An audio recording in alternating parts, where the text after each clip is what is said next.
is Belinda Stasiukiewicz. I'm here today with Ken Wyatt at the IEEE. We're discussing his book, EMI Troubleshooting Cookbook. How are you doing today, Ken? Doing well.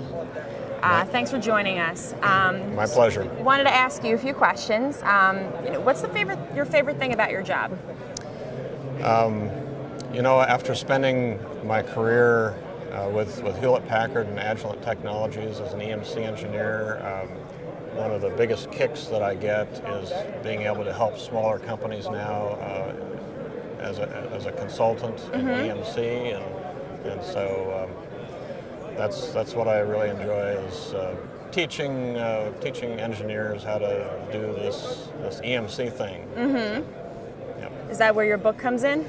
Yes. In fact, Patrick, Andre, and I co-authored the book, EMI Troubleshooting Cookbook, and we are focusing it more on the product designer rather than the EMC engineer.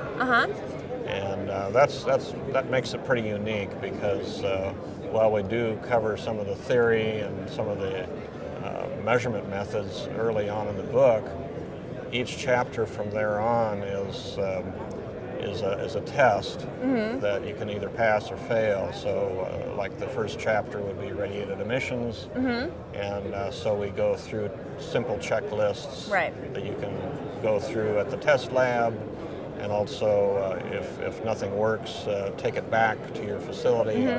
We have more extensive detailed checklists and tools and tips. Sounds very useful for the engineer. The other unique feature about the book is the fact that we show you how to do some simple and low-cost pre-compliance testing. And very often a product designer doesn't understand much about EMC, nor do they really understand how to even start out troubleshooting their product. And we're hoping that this book will help with that. So you're the troubleshooting pro. You're also doing a webinar for EMC Live. Yes, could we you are. Tell us a little bit about what you're going to discuss? Well, I don't want to give too much away, but basically the topic will be on today's EMC issues with products and what to do about them. Okay, sounds good. Hope everybody attends. I want to ask you a couple questions. Can you tell us a funny story or anecdote of something that happened on the job?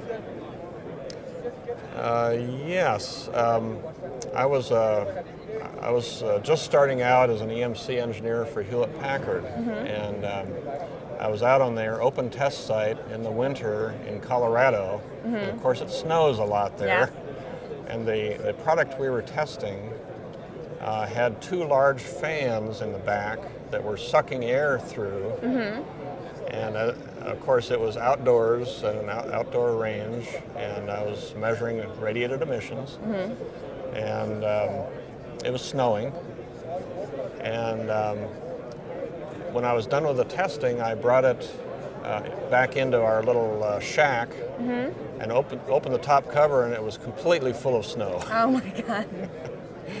It was still working. Yeah, well that's good. Yeah, so that was pretty fun. Funny. When you want to relax, what kind of things do you like to do? Well, I've always been interested in photography. My parents gave me my first camera when I was 8 years old, and it was just an old Brownie box camera about this big. It did not even have a lens. It was a pinhole camera. And so I had fun with that, and I've always been interested in travel photography and scenic or nature photography, so that's what I do to relax now. Great. So when you are photographing things, when you're on your travels, you tend to bring your camera with you and just see what you find? I always have a camera with me. I carry one on my belt pouch, and so I always have at least one camera in hand, maybe two. Great. Well, we really wanted to thank you for stopping by and talking to us today, and we hope to continue to work with you and provide content for our readers. Well, my pleasure. Thank you. Thanks, Belinda.